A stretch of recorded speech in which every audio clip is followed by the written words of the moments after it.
My name is Melissa Ann Hopley, and I actually struggle with obsessive-compulsive disorder. At the age of 5, my mom actually started noticing these odd behaviors. I was walking in and out of doors, touching doorknobs, touching the corners of tables, and staring at specific objects for hours on end. I was told to hide.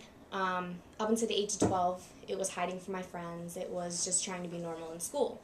But it started interfering with my life, my grades, my friends, and she decided I needed help. So I was taken to a psychologist, and they diagnosed me with obsessive-compulsive disorder, OCD. It made me wonder, why is this different than physical pain?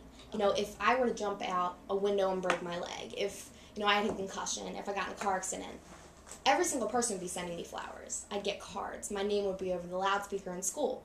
But because it was a mental disorder or a brain disease, which is a chemical imbalance in the brain, because you can't see the physical pains it's producing, because you can't see the emotions I'm feeling, people don't think you're struggling. I'm afraid to write with blue pen on yellow paper.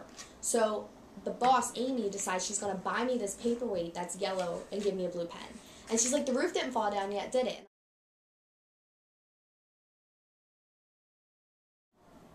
Telling your story and being brave is something that people think you're weak.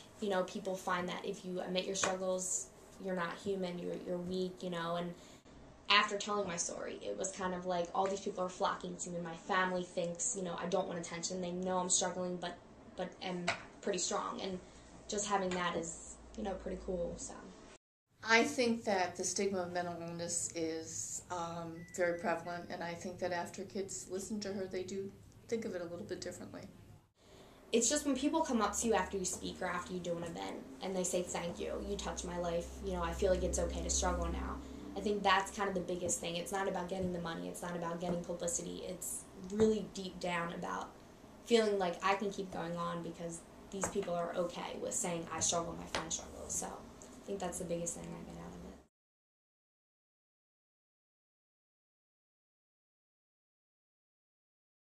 it. They really respect me and see me as a person and let me do things, to help the organization, not just sit there and sit back. I'm hoping that over time we will be able to erase the stigma that is attached to mental illness, that we'll be able to provide more mental health education, and that people will view it as another illness, just as diabetes, heart disease. It's a chronic condition. It needs to be taken care of, but there are lots of treatments.